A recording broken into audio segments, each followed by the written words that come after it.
Hello YouTube. I really need to come up with a better intro than that, but I'm not very creative. But today I'll be showing you guys how to set up your intake for boost, what oil feed fitting you'll need, and what oil feed line you'll need for your turbo. I will also be going through the intercooler piping and how to do that step by step. It'll be different for most cars, so I'm not going to get too into that, but I'll show you guys how I did it. This car is very, very close to being done. So next video, it should be running. There should be a first start. There should be some pulls and stuff like that.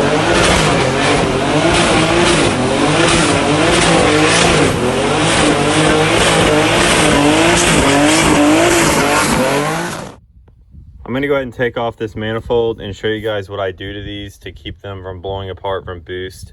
You can do this however you want. My way isn't really professional, but it works fine. The proper way to do this really is just get an M50 manifold, but the reason I'm not going with an M50 manifold, even though I do have one I could put on here, is because this is a B25 and I'm not trying to really lose any more torque. This is a 330 manifold on here already though that I put on here a couple years ago, and I'm going to go ahead and just stick with this. I removed this because I'm going to be trying something different I haven't done on my other car that I used this manifold on. I'm actually going to try to get rid of this whole thing. It is ridiculous. It's prone to leaks, and every time you use these block off caps, that usually happens. So getting rid of that. And my plan for these is might make some people cringe. Actually, my plan for a lot of this manifold is epoxy. So it's just a M54 manifold, so who really gives a crap?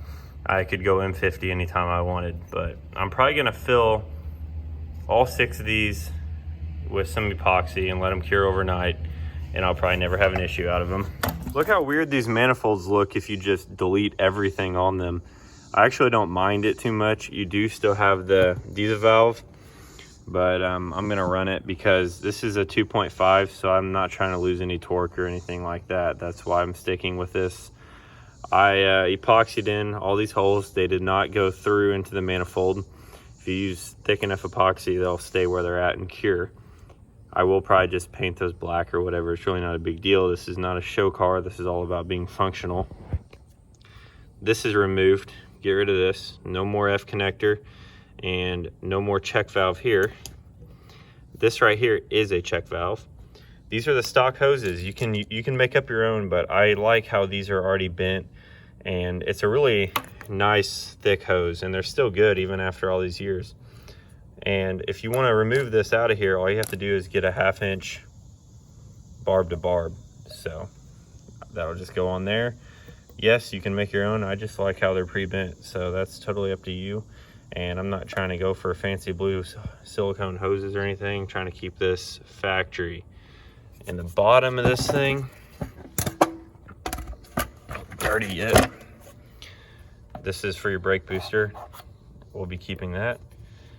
So this will go back on there. This one is capped off with epoxy. No one likes that plug. That's a bad one. It has no barb on it. Also, another trick before I put this on the car, with your throttle body, you're gonna have these 2 notches, these molds, which they're gone now. This is actually my old throttle body off my turbo car. I had put it on this car a while back just to go to a 3.0 throttle body. And as you can see, you want to grind those off, because if you grind those off, you can get your coupling on there way further, because if you don't, you will be blowing your coupling off every other time you hit boost. So that's a must. The manifold's all on. Yeah, I probably should have cleaned that before I put it on. I actually used like 3 cans of brake cleaner on this thing. That's just all the residue that's left. I'll probably clean it with some interior detailer or something like that. The next step here is making this throttle body coupling. And I'm going to compliment one thing about the CX Racing Turbo Kit. And they have an awesome throttle body 90 that comes in here. It's a 90 and it also comes up a little bit. I'm going to have to make that. I reached out to them and tried buying that separately. They said they will not split the kit. So that's really the next step here, because then after I make that 90, I can put on the MAF and then build down to here or build up to there or whatever. So I'm going to start working on that. I'm not sure how great it's going to turn out. I hope that I could possibly use a 90 that comes out far enough and just angle it upwards maybe. I'm going to have to put an ICV fitting on there because I am keeping the idle control valve because it makes tuning and the running of the car so much better. Having an ICV delete is kind of a hit or miss on how it's going to act when you come to stop signs and stuff. It's just a lot easier on your tuner. Most tuners are going to want to keep it. And this here will reach fine. I need to rotate it a little bit, but I'm just keeping all this right now out of the way so I can start building that 90.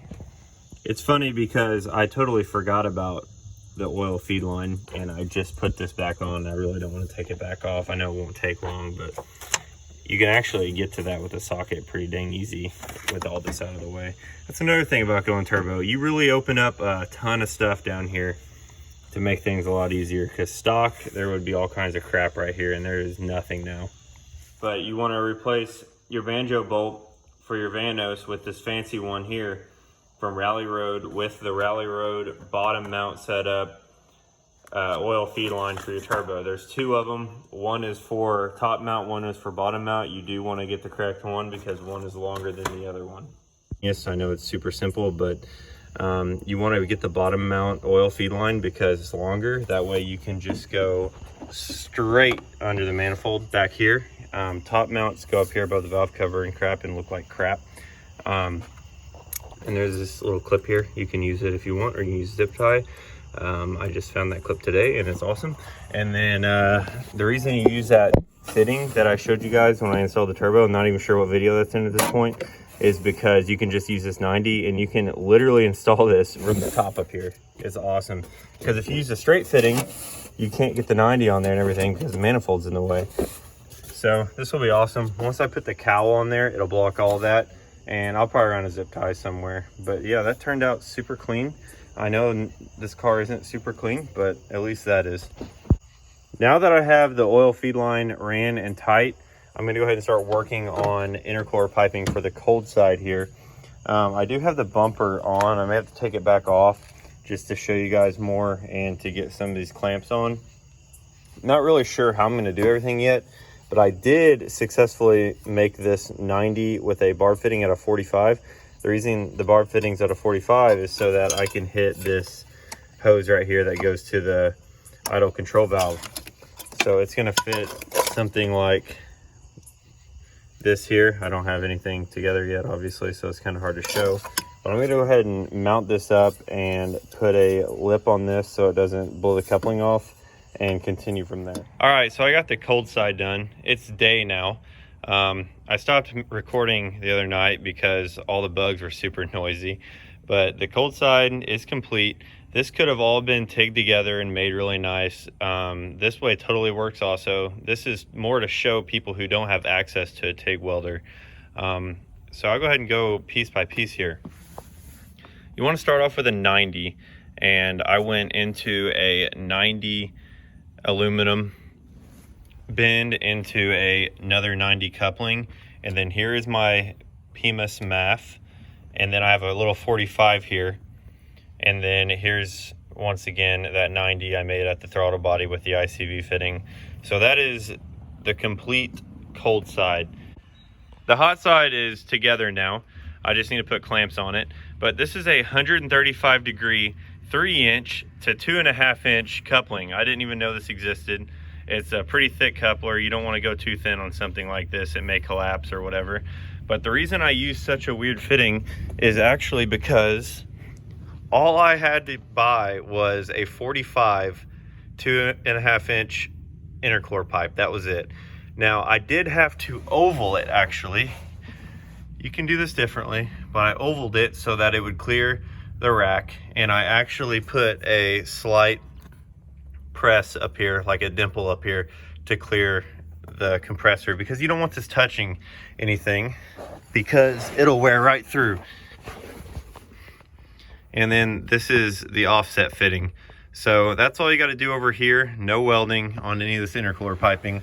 I just wanted to make it simple. Now that the intercooler piping is done, I'm going to go ahead and hook up my mass airflow sensor. And as you can tell, it does not use the same plug as factory. That's the factory plug there, and then this is the plug for the MAF. On B Racing's website, Jules at B Racing actually makes a custom harness that just adapts straight to the stock harness, no cutting, nothing. All you do is plug it in and find a good location to ground. And I'm gonna go ahead and do that and show you guys. Okay, so I plugged the harness in and it fits perfect. It takes 2 seconds to install it. Just plugs in here, and then this is your factory plug here. I have it underneath the pipe here, just out of the way, kind of tucked, and plugs right into the factory plug. And then it has a ground on it, which is made to reach right here. It's really convenient and easy to use, or you can find a different lug somewhere else or use a bolt somewhere else. It's totally up to you. And another thing with this MAF, you want to make sure that the actual sensor itself is on top somewhere. You do not want it pointing downwards any at all, because it'll collect water and most likely fail. So now all of my cold side, everything's done over here, and I can go ahead and start working on the fuel system. Okay, so now we're going to talk about the fuel system. This is everything you should need. I don't have the cinder unit out of the car yet, but I'll show you guys once I start building that. These are just all the parts. These are .60 injector caps or spacers. They go over the top of your injectors. And the reason you need these is because these are shorties. These are shorties here, and you can get them for a pretty good price because of that reason. And all you have to do is buy these. I think I paid like 15 bucks for these, if that. And then these are spacers that go on the bottom of the injector. These are from Rally Road. You can get all this here from B Racing's website.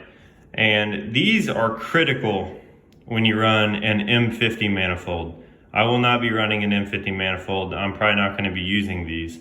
But these are critical because on an M50 manifold, this right here, the bottom, can actually go past the bottom of the manifold. The O-ring will go into the manifold, and you cannot pull these. Well, you can, but they're a pain in the butt to pull out.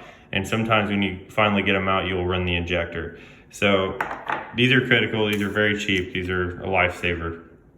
So I'll be running these 1000cc Bosch injectors. I'll have a link to all this in the description. And since they're shorty, you can see there's a little difference here in height if you can put the bottoms together. And then once you add this spacer here, you kind of have to press down on the top of that because it wants to come up some. It's the perfect height. Worst case scenario, you may have to use a washer on the rail just to space it up. I don't even know if I'm gonna have to use that yet. And then this is a DW300 pump. Got this from B Racing also. And all of this is stock fuel lines, stock wiring to the fuel pump. Only thing you have to wire is the plug inside the tank, which isn't a big deal because you can use the factory body harness for the fuel pump. And here is a Rally Road, which you can also buy off B Racing's website. This is a pump sleeve. The pump will actually go inside here, and then you just have this clamp here that you put around and it holds it tight. The reason you want this sleeve is because aftermarket pumps are thinner than the factory pump. And if you run this sleeve, it pops right into the cinder unit, just like a factory pump. So you really want to buy the sleeve. I think it's 50 bucks or so, maybe a little cheaper than that, I'm not even sure, I don't remember. And that's everything. And then this does not come with the pump, unfortunately. Sometimes they do, but this is an 8.5 inch flex hose. I'm not sure if I'll have to do a loop yet or not, probably. This will connect the cinder unit to the pump where it comes out the top of your cinder unit cap into the rest of the system. And that's everything. I got the injectors in and they fit perfect. They look great. The only problem you're gonna have are these plugs are really low, so you're gonna have to put them at the correct angle. So you wanna pop this cover off your injector harness, and each of these little grommets here, you're gonna wanna take out. I guess you don't have to take them out, you can keep them in there, but basically your goal here, you may have to go through and cut all these 20-year-old zip ties, is you want these to be sticking out once you put the cover back on. That way they have flexibility and they're not just straight. So I'm gonna go ahead and try that and make sure that works on these. I'm used to using M50 manifolds, so that's how I did it on those too. If you do that, it should look something like this. Basically, you can move these wherever you want now. They're not in a solid rail. So I'm gonna make sure these all plug in and then I'll show you guys. That worked out awesome. So everything's plugged in here. Everything reaches. So if you do it right, everything will reach. Not saying it's easy, but it works, and it's a lot cleaner than the people who take this out of the box. I hate when people take it out of the box and electrical tape the whole thing. It just looks like crap. Everyone does that with the M50 swaps. And if you have an M50 swap and they say that you have to flip this, sure, go ahead. But you can actually flip the whole box too. I'm pretty sure there's only like one little modification you may have to do. I'd have to look at how my other car's set up. But that worked out awesome. I'm working on the fuel pump now, and here's the sleeve that I was talking about that you can order off B Racing's website, and this is how it works. So this is a lot smaller than the stock pump. The stock pump has this lip on here that clips onto these that sit in these bushings on the cinder unit that hold it in place and allow for some movement or whatever, some flex. All you got to do is set it in there just like this or however, and it pops right in.